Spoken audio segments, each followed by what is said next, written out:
नमस्कार, स्वागत है मेरे इस YouTube channel Sushila care your health में। अभी तक आपने सब्सक्राइब नहीं किया है तो प्लीज़ सब्सक्राइब कर लें और वीडियो पूरा देखने के बाद अच्छा लगे तो लाइक ज़रूर करें और अपनी प्रतिक्रिया लिखने के लिए कमेंट बॉक्स में कमेंट अवश्य करें। आज मैं जो जानकारी दे रही हूँ वह टीकाकरण को लेकर है। वैसे तो टीकाकरण सब लोग जानते हैं कि कौन सा टीका कब पड़ना है, किस उम्र में पड़नी है, लेकिन कई बार ऐसे होते हैं कि समय समय पर टीकाकरण में बदलाव किया जाता है। कुछ टीकों को हटा दिया जाता है और कुछ टीकों को ऐड किया जाता है। आपने देखा होगा पहले जब छोटे बच्चों को टीका दी जाती थी तो पेंटा की टीका नहीं रहती थी, पेंटावेलेंट के बदले डीपीटी ही पड़ा करता था। लेकिन अब क्या है, चेंज हुआ है तो अब पेंटावेलेंट दी जाती है। तो आज मैं पूरी विस्तार से आपको बताने वाली हूँ कि किस माह में कौन सा टीका छोटे बच्चों को दिया जाता है और कब तक दिया जाता है। तो सबसे पहले हम शुरू करते हैं बीसीजी से।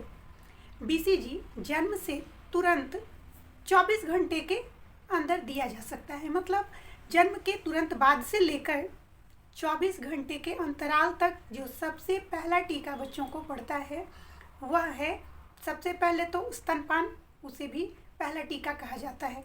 तो 1 घंटे के अंदर स्तनपान, उसके बाद बीसीजी, हेपेटाइटिस बी की 0 डोज और ओपीवी की 0 डोज, यानी ये 3 टीके जन्म के तुरंत बाद से लेके 24 घंटे के अंदर पड़ जाने चाहिए। यदि 24 घंटे के अंदर ये तीनों टीके नहीं पड़ते हैं तो बीसीजी का टीका 1 साल के अंदर कभी भी दिया जा सकता है, लेकिन कोशिश करें कि 20 दिन के अंदर लगवा लें। विशेष परिस्थिति में 1 साल के अंदर दिया जा सकता है। पोलियो की 0 डोज 14 दिन के अंदर ही दिया जा सकता है, उसके बाद नहीं। और हेपेटाइटिस की 0 डोज 24 घंटे के बाद नहीं दिया जा सकता। फिर जब बच्चा 1.5 माह का हो जाता है, वह जो नन्हा सा शिशु है वह 1.5 माह का हो जाता है, तब हम कौन सा टीका देते हैं। और अभी मैं सप्ताह के बजाय मंथ ही इसलिए बता रही हूँ कि उसे याद करना ज़्यादा आसान होता है, तो इसलिए सप्ताह को ना बताकर मंथ को बता रही हूँ। जब 1.5 माह का शिशु हो जाता है तब उसे हम पेंटावेलेंट की पहली डोज, ओपीवी की पहली डोज, रोटा वायरस की पहली डोज, आईपीवी की पहली डोज और पीसीवी की पहली डोज देते हैं। उसके बाद ठीक 1 माह या 28 दिन के अंतराल पर, 28 दिन के बाद हम ओपीवी की दूसरी डोज देंगे, पेंटावेलेंट की दूसरी डोज देंगे और फिर रोटा वायरस की दूसरी खुराक देंगे।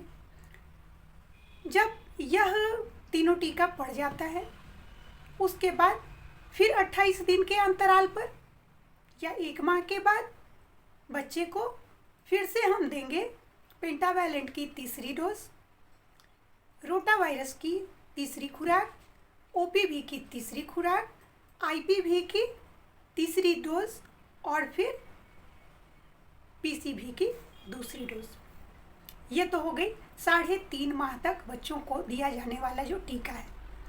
इसमें एक बात का ध्यान रखना है कि यदि मान लीजिए कि कोई भी टीका, मान लीजिए कि 1.5 माह में 5 टीके देने हैं, 2 खुराक है और 3 इंजेक्शन के फॉर्म में, इनमें से कोई भी यदि छूट जाता है तो ऐसा नहीं है कि एक सत्र में आधे टीके लगवा लिए और दूसरे सत्र में जाकर दूसरे टीके जो बचे हुए हैं वो लगवा लिए, वैसा नहीं होता है। जब भी लगेंगे तो 28 दिन के बाद ही, चाहे वह छूट भी गया हो फिर भी 28 दिन के अंतराल पर ही फिर दूसरी बार टीका दिया जाएगा। यानी यदि एक साथ सभी टीके पड़ जाते हैं तो ठीक है, नहीं पड़ते हैं तो जो बचे हुए टीके हैं वो भी 28 दिन के बाद ही पड़ेंगे। 3.5 माह तक तो आपने जान लिया।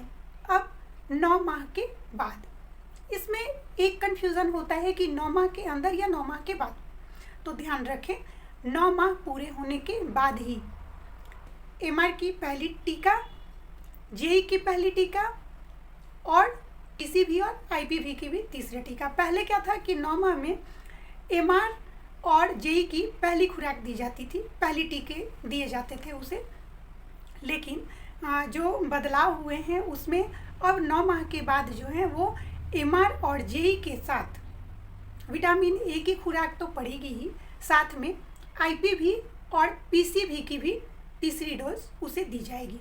अब है कि जब 9 माह तक का टीका पड़ गया फिर कब दिया जाएगा, तो 1.5 साल में दिया जाएगा। 1.5 साल यानी 16 माह से 18 माह के बीच में। तो इस वक्त डीपीटी की पहली बूस्टर डोज पड़ती है, उसके बाद ओपीवी की बूस्टर डोज, एमआर की दूसरा टीका, JE2 का दूसरा टीका और साथ में विटामिन ए की खुराक पिलाई जाती है।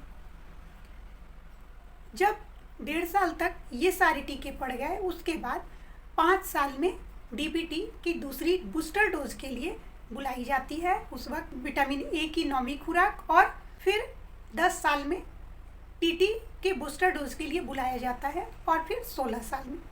इस तरह से हमने जाना कि टीकाकरण किसी एक बच्चे का जो जन्म लिया उस वक्त से 16 साल तक उसे कौन कौन सा टीका दिया जा सकता है या दिया जाएगा, यह ज़रूरी है। उम्मीद करती हूँ कि आपको टीका की पूरी जानकारी मिल गई होगी। यदि कुछ बाकी भी रह गई है तो प्लीज़ कमेंट बॉक्स में लिखें, अगले वीडियो में मैं उसे बताने की कोशिश करूँगी।